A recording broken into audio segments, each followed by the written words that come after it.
할렐루야. 우리 주님의 놀라운 평화가 이 코로나 사태를 믿음과 인내로 이기는 모든 교우 여러분들의 심령과 가정과 일터 위에 흘러넘치시기를 축복드립니다. 오늘은 미국에서 마더스데이로 또 교회에서는 어버이 주일로 지키는데요. 여러분 곁에 지금 부모님이나 혹은 아내, 남편이 있으면 참 사랑한다고, 수고 많았다고, 또 감사하다고 축복의 인사를 좀 해주시면 좋겠습니다. 아버님, 어머님 사랑합니다. 여보 사랑해. 이렇게 한번 하트도 쏘아주시고. 예. 매년 참 어버이 주일은 감사하고 기쁜 날이 아닐 수 없는데요. 올해는 그 어느 때보다 좀 안타까운 어버이날 또 마더스데이를 여러분 맞고 계시지 않나 싶습니다. 부모님을 방문하기도 조심스럽고 자녀들에게 좀 놀러 오라고 하기도 미안하고 코로나 때문에 어버이 주일을 맞는 우리들의 모습도 많이 변했습니다. 안타까운 일이 아닐 수 없습니다. 어버이 주일이 되면 어김없이 묵상하는 말씀이 있죠. 오늘 본문 말씀이 그 중 하나인데요. 출애굽기에 이 말씀이 나옵니다. 내 부모를 공경하라. 그리하면 너의 하나님 나 여호와가 내게 준 땅에서 내 생명이 길리라. 부모님을 공경하면 하나님이 장수의 복을 주신다 하는 말씀인데, 신약에서는 이 말씀을 좀 더 풀어서 덧붙여 설명해 두었습니다. 에베소서입니다. 자녀들아 너희 부모를 주 안에서 순종하라. 이것이 옳으니라. 당연한 일, 당위의 문제다 하고 말씀하신 후에 또 거기에는 보상도 따른다고 하십니다. 내 아버지와 어머니를 공경하라. 이것이 약속 있는 첫 계명이니 이는 내가 잘 되고 땅에서 장수하리라. 장수에다가 잘 되고 형통하다는 복까지 더해 주시지만, 사실 형통은 이미 장수 안에 들어있는 복이라 할 수 있죠. 일이 형통치 않고 몸이 건강하지 않고 괴로운 일을 겪으면서 장수한다면 사실 그건 복이라 할 수 없겠죠. 장수가 복일 때는 이미 건강하고 형통하며 또 모든 계획하는 일이 잘 되어가면서 장수해야 그것이 복일 터이니, 장수와 형통은 함께 가는 복이라 그렇게 설명할 수 있겠습니다. 이 복은 약속 있는 첫 계명이라고도 하시죠. 10계명 중에서 5번째 계명인데요. 그 앞에 있는 4개의 계명에는 아무런 약속이 없습니다. 당연히 그렇게 해야 하는 것이고 하여라 그 명령만 하시지만, 이 5번째 계명에는 이 약속은 당연한 일인데다가 더해서 하나님이 복의 약속도 더해 주시죠. 그러므로 약속 있는 첫 계명이다 라고 하시는데, 이 부모 공경은 거기서 더 나아가 이웃사랑과 하나님 사랑의 첫걸음이라고 할 수 있습니다. 예수님께서는 율법의 모든 계명을 하나님 사랑과 이웃 사랑으로 요약해 주셨지요. 10계명도 이 관점으로 나누어 보자면 1에서 4계명은 하나님을 사랑하는 방법을 설명하고 5에서 10계명은 이웃을 사랑하는 방법을 가르쳐 줍니다. 그 이웃 사랑의 계명의 첫 번째로 등장하는 것이 바로 이 부모 공경이지요. 그러므로 이 말은 부모 공경이고 이웃 사랑의 첫걸음이다 라는 뜻입니다. 피를 나눈 부모님을 사랑하지 않으면서 피 한 방울 섞이지 않은 이웃을 어떻게 사랑할 수 있겠습니까? 그러니 이웃 사랑의 첫걸음이라는 말이 당연한 것이지요. 또 눈에 보이는 이웃을 사랑하지 않으면서 보이지 않는 하나님을 어떻게 사랑하겠습니까? 그러니 부모 공경은 이웃 사랑의 첫걸음이요 또 하나님 사랑의 첫걸음이라고 할 수 있는 것이죠. 부모 공경하지 않으며 나는 이웃을 사랑하고 하나님을 섬깁니다 라고 말할 수 없다 하는 뜻입니다. 매년 이 구절은 저와 우리 교회도 아마 한국의 모든 교회들이 이 구절을 거의 빠뜨리지 않고 어버이 주일마다 묵상하곤 할 텐데요. 여러분은 그럴 때 이런 의문을 가져보신 적은 없는지요? 부모님을 공경하면 형통하고 장수한다는데 하나님 말씀이니 당연히 그렇겠지, 믿지 하고 생각할 수도 있지만 정말 형통하고 장수하는가? 그걸 좀 증명할 방법은 없는가 하는 생각 말입니다. 이걸 증명하려면 실제로 모집단을 둘로 나누어서는 많은 사람들을 둘로 나누어 한 집단은 효도하는 사람들로 채우고 그 사람들의 삶을 추적해 봐야 할 터이고, 또 다른 집단은 부모님을 공경하지 않는 이들로 채워서 그들의 일생을 또 추적해 봐야겠지만, 현실에서 이런 식의 연구가 가능할 리가 없지요. 쉽지 않는 연구이고 그런 통계가 나와 있기도 어려울 터입니다. 그래서 성경 안에서 그러면 그런 예를 실제로 보여주는 그런 통계는 없는가 제가 좀 살펴봤는데, 성경에 참 그를 증명해 줄 만한 그런 자료들이 있었습니다. 오늘 우리는 창세기 4장과 5장에서 두 개의 족보를 한번 비교해 보려고 하는데요.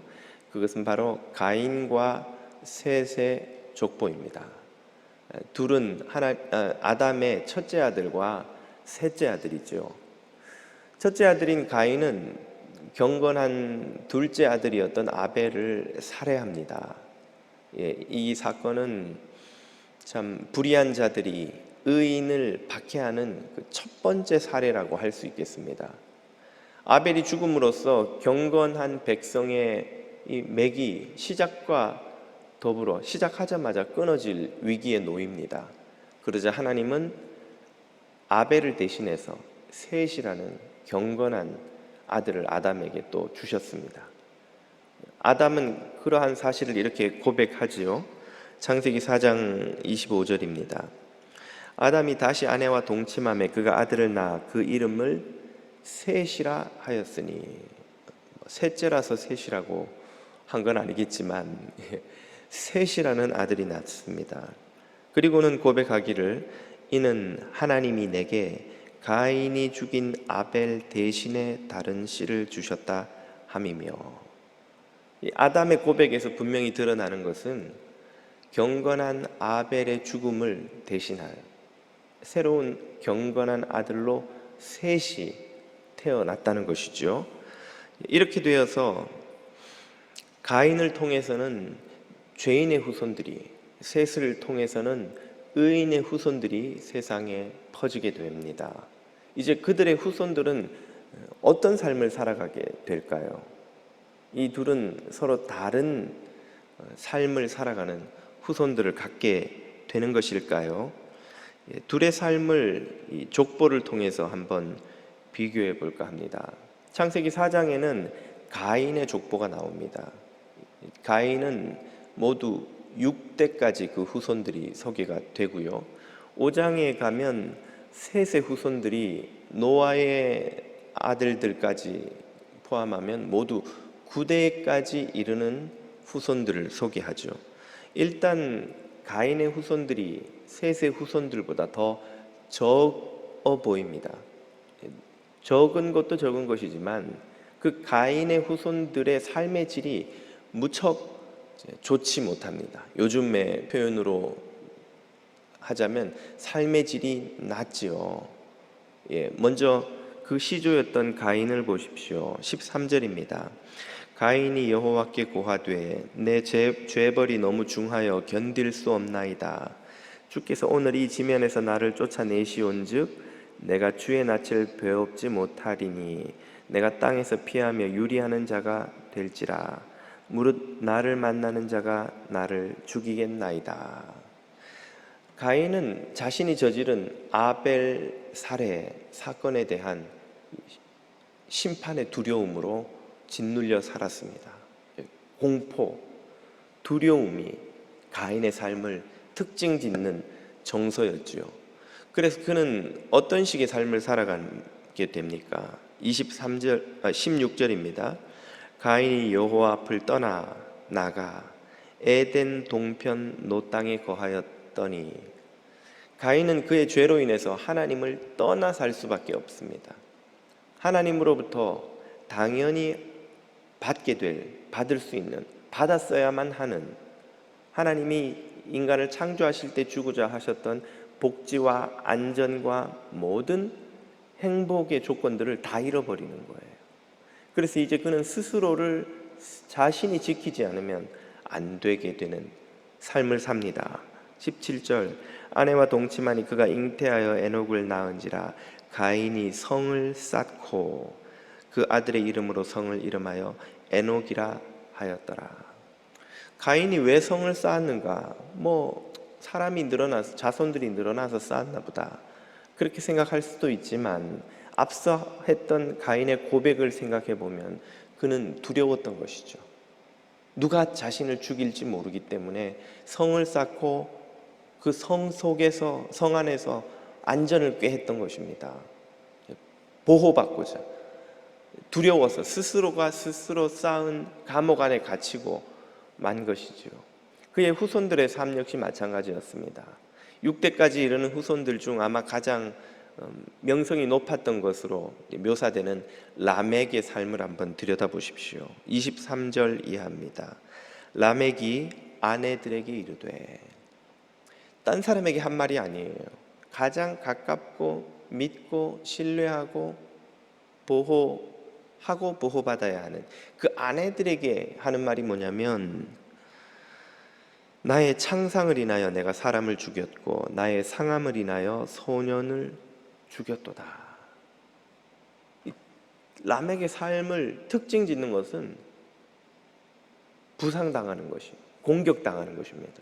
창상을 입고 부상을 입고, 그래서 그걸 다시 갚아줬다는 거예요.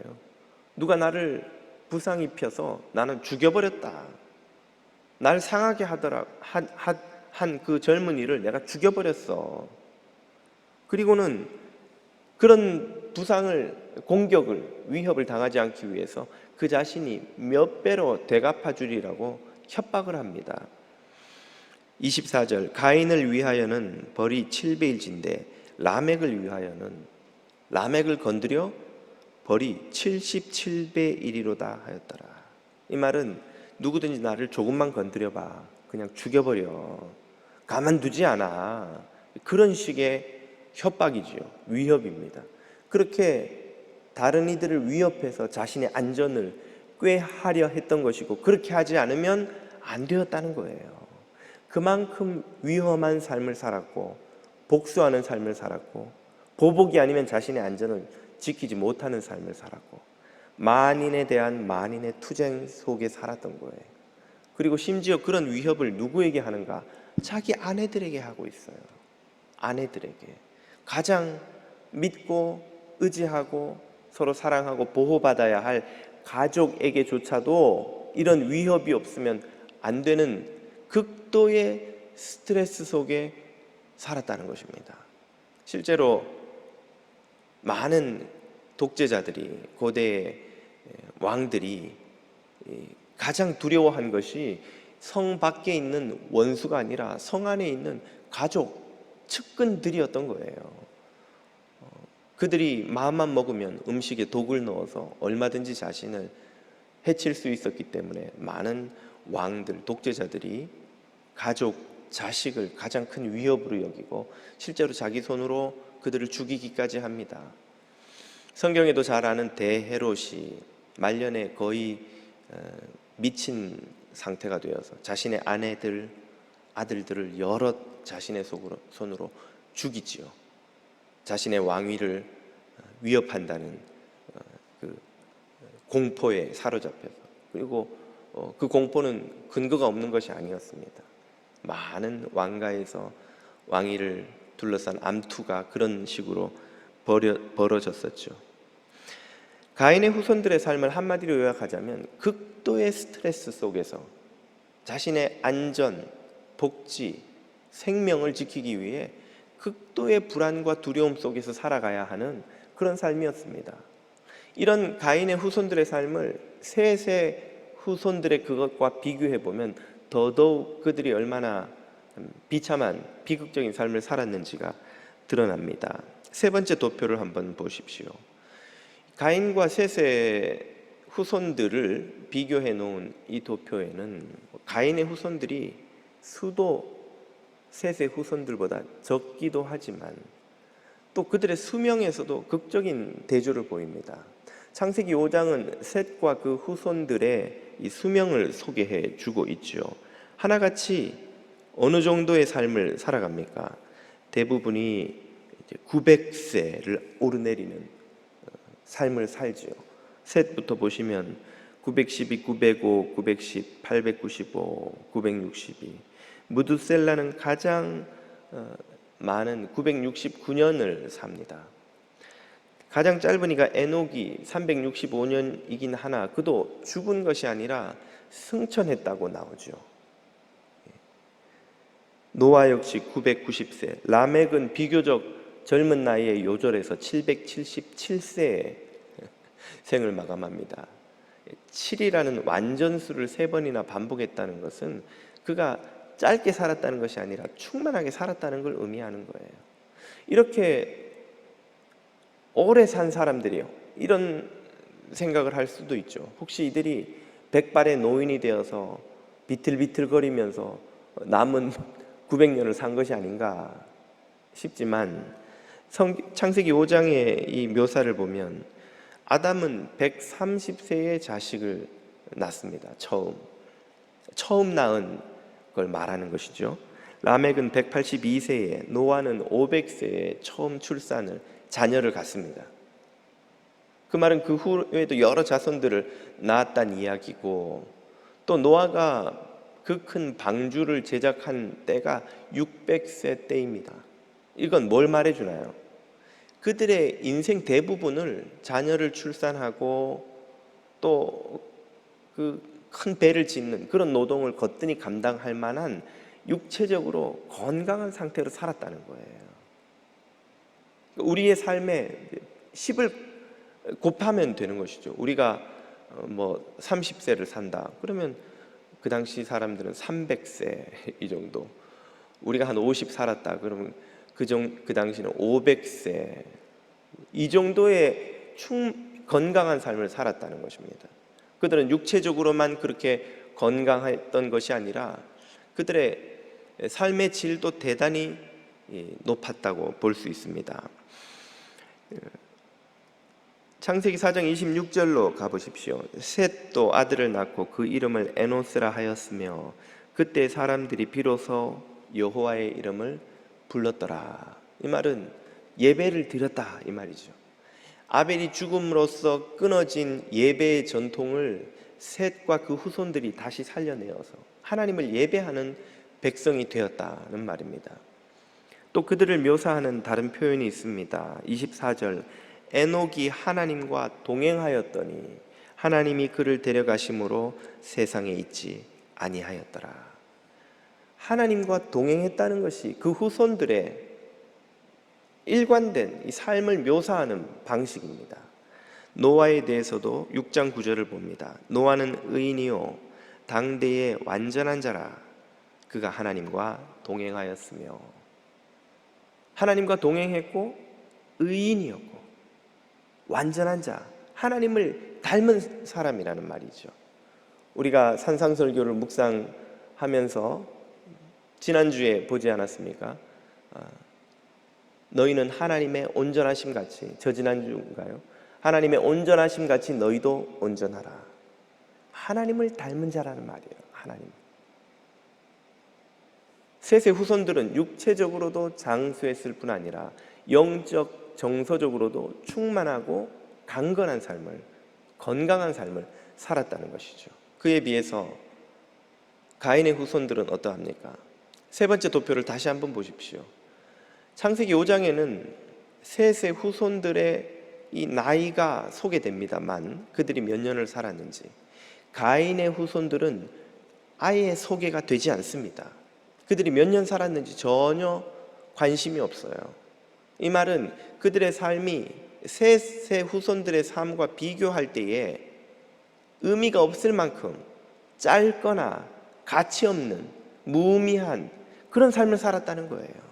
그들의 생애가 몇 년이었는지 소개할 필요도 의미도 별로 없다. 또 소개할 만큼 그런 인상적인 생애를 길게 충분히 살지 못했다라는 것이죠. 극도의 스트레스 속에 산 비참한 가인의 삶과 그의 후손들, 그리고 충만하고 건강하고 장수한 형통한 셋의 후손들의 삶이 대조됩니다. 게다가 그런 비참한 삶조차도 가인의 후손들은 대홍수를 통해서 다 멸망하고 세상에서 사라지고야 말지요. 무엇이 그들을 갈라놓았습니까? 바로 하나님을 향한 믿음과 부모님을 향한 공경이 아닐까요? 우리가 앞서 살펴보았듯이 장수와 형통은 부모 공경에 대한 하나님의 상입니다. 지금 이 4장과 5장에는 장수하고 형통한 셋의 후손들과 형통하지 못하고 장수하지 못하고 비참한 삶을 산 가인의 후손들의 삶이 대조되고 있죠. 이 4장 5장이 우리에게 가르쳐주는 바가 무엇입니까? 하나님을 섬기는 믿음은 부모님을 공경하는 그 효와 다르지 않다는 것이죠. 부모님께 효도하고 공경하는 이들도 형통하고 장수하고, 하나님을 섬기고 예배하는 이들도 형통하고 장수한다는 사실을 함께 이 창세기가 우리에게 보여주고 있습니다. 물론 이 본문에는 셋과 그 후손들이 부모님을 특별히 공경했다 하는 표현은 없습니다. 하나님을 섬겼다는 표현은 나오는데 말이죠. 그래서 이 본문에서 부모님 공경과 형통 장수가 참 연결될 수 있을까, 이렇게 의문을 가지실지도 모르겠습니다. 그렇다면 바로 이어지는 또 하나의 족보를 살펴보시기를 바랍니다. 그것은 바로 이 셋의 족보의 마지막을 장식했던 노아와 그 후손들의 족보입니다. 노아는 대홍수를 통해서 아담을 대신하는 제2의 인류의 시조가 되죠. 아담이 시조가 되어 세상에 인류가 퍼졌습니다만 대홍수를 통해 모두 멸망하고 노아와 그 가족들만 살아남습니다. 이제 노아의 후손들이 세상에 퍼져갈 것이기 때문에 노아는 제2의 인류의 시조가 된 것입니다. 대홍수 후에 많은 일들이 있었겠습니다만 성경은 대부분 생략하고 소개하지 않습니다. 그 와중에 아주 흥미로운 사건 하나를 소개하지요. 그것은 포도주를 거나하게 마시고 취하여 실수를 한, 실수라는 표현이 어떨지 모르겠습니다만 참 벌거벗고 장막에 누워 잠이 든 노아의 모습입니다. 그 노아를 가장 먼저 발견한 것이 세 아들 중에 함이라고 하는 아들입니다. 이 함이 노아를 발견하고 어떻게 반응했는지 보십시오. 창세기 9장 22절로 갑니다. 가나안의 아비 함이 그 아비의 하체를 보고 밖으로 나가서 두 형제에게 고하매. 함은 아버지의 부끄러운 모습이라고 할까요? 술에 취해서 그만 옷을 아마 더워서 그랬겠죠. 다 벗어버리고 벌거벗은 채 잠든 모습을 보고는 형제들에게 고했다고 하는데, 이 문맥의 의미는 형제들에게 흉을 봤다는 뜻이에요. 흉을. 형, 텐트에 들어가 봐. 아버지가 술 취해가지고 인사불성이 돼서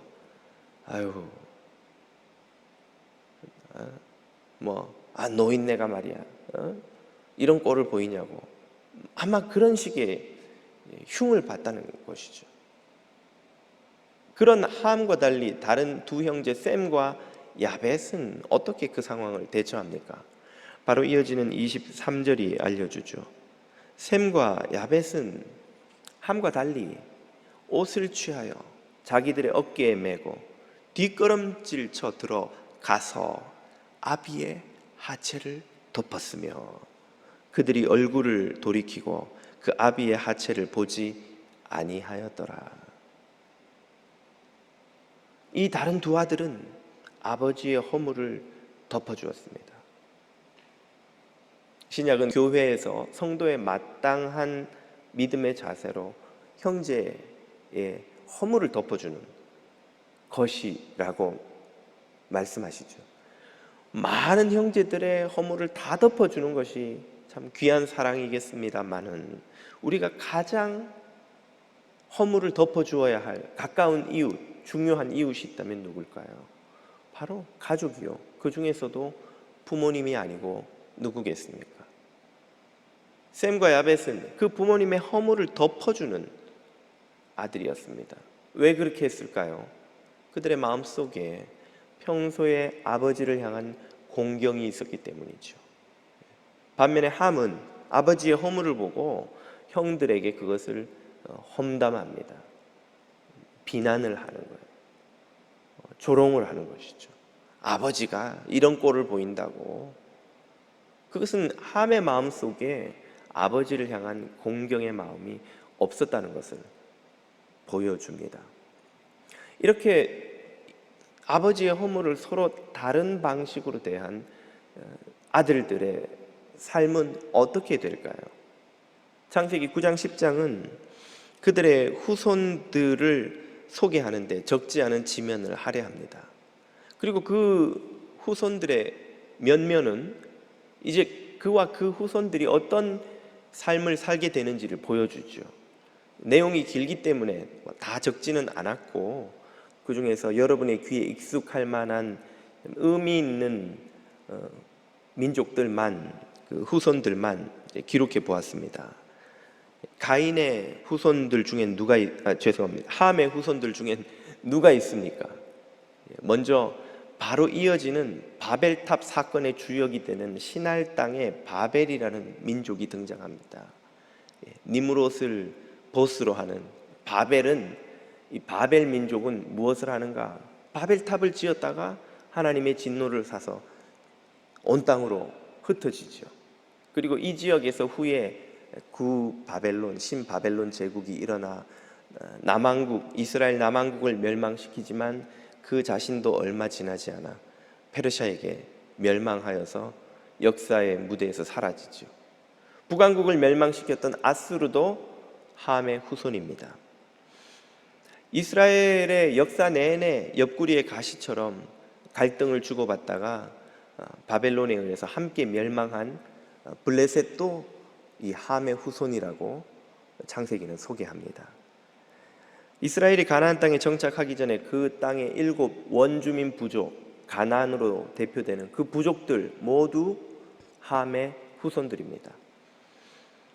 두로와 시돈, 신약에는 베니게라고 나오는 바알 숭배의 원산지이며 이스라엘의 바알 숭배를 참 수출한, 그래서 아합과 그 왕조가 북왕국을 바알 숭배로 참 물들여 망하게 만든 그 두로와 시돈도 이 함의 후손으로 소개되죠. 가장 극적인 것은 바로 창세기 19장에 등장하는 소돔과 고모라의 그 불로 잿더미가 된 도시의 후손들, 그들 역시 함의 후손입니다.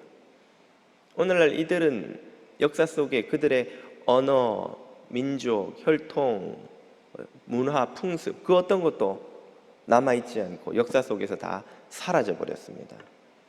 우리가 그들을 만나보는 길은 돌무더기가 된 유적지에 가 그들이 살았던 곳을 한번 밟아보는 방법밖에는 없죠. 이들은 멸망의 민족을 상징한다고 할 수 있습니다. 반면에 셈의 후손들은 어떠합니까? 그 후손들 중에 가장 먼저 눈에 띄는 이름이 데라와 그 아들 아브라함이죠. 믿음의 조상 아브라함이 셈에게서 나옵니다. 이삭, 야곱, 요셉과 같은 믿음의 족장들이 그 후손들이 됩니다.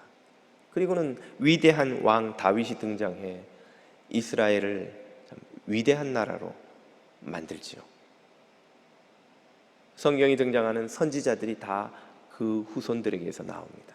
그리고 마침내 구원자이신 하나님의 아들 예수 그리스도가 그 족보에서 나오죠. 이제 영적 이스라엘로 그 족보에 오른 교회와 장차 구원받는 하나님의 백성, 하나님 나라의 백성들이 그 셈의 후손으로 이어집니다.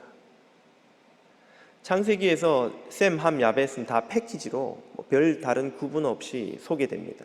세 아들이 함께 이렇게 저렇게 이런저런 노아와 그 홍수 사건에 얽히게 되는데, 그 형제들을 구분해서 그들의 행동을 다르게 묘사하고 있는 사건은 오직 우리가 본 이것 하나예요.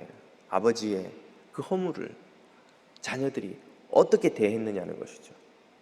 아버지를 공경하지 않았던 함과 그 후손들이 멸망의 백성이 된 반면, 아버지를 공경했던, 그의 허물을 덮어주기를 시도했던 그 아들들은 복을 받습니다. 그 중에서도 셈은 위대한 구원의 백성의 시조가 되는 놀라운 사실을 우리는 이 창세기에서 마주하는 것이죠. 무엇이 그들의 운명을 갈랐습니까? 바로 부모님을 공경하는 것이죠. 내 부모를 공경하라. 내가 땅에서 잘 되고 장수하리라 하는 이 약속의 말씀이 그들의 족보를 통해 증명되고 있지 않습니까? 부모님 공경은 이웃사랑의 첫걸음이면서 하나님 사랑의 다른 표현입니다. 거기에는 형통과 장수의 복이 뒤따릅니다. 부모님을 공경하는 마음가짐은 어려운 시기에 드러나기 마련입니다. 부모님을 공경하는 이들은 평소에도 부모님에게 잘하겠지만 어려운 시기에는 더더욱 부모님을 향한 사랑과 공경이 표현되고 드러나기 마련인 것이죠. 반면에 부모님을 공경하지 않는 마음은 평소에는 티가 나지 않지만 어려운 시기에는 드러나기 마련입니다. 우리 마음속에서라도 부모님을 공경하지 않고 무시하고 때로는 멸시하고 때로는 미워하는 마음이 있다면 드러나기 마련인 것이죠. 혹시 그것을 우리가 티나지 않게 잘 숨기고 있다 할지라도 하나님은 아시는 것입니다. 형통과 장수의 복을 주시는 하나님은 우리의 마음 중심에 있는 부모님을 향한 사랑과 공경을 보고 계신다는 말이죠. 오늘 여러분과 여러분 자녀들, 여러분의 가문이 어떤 가문이 되기를 원하십니까? 셋의 후손들처럼 형통하고 장수하고 셈의 후손들처럼 구원의 백성이 되기를 원하십니까? 아니면 가인의 후손들처럼 고통스럽고 비참한 삶을 살다가 함의 후손들처럼 멸망의 자식들이 되기를 원하시나요? 오늘 하나님의 이 음성을 듣고 결단하는 모든 교우 여러분들의 가정이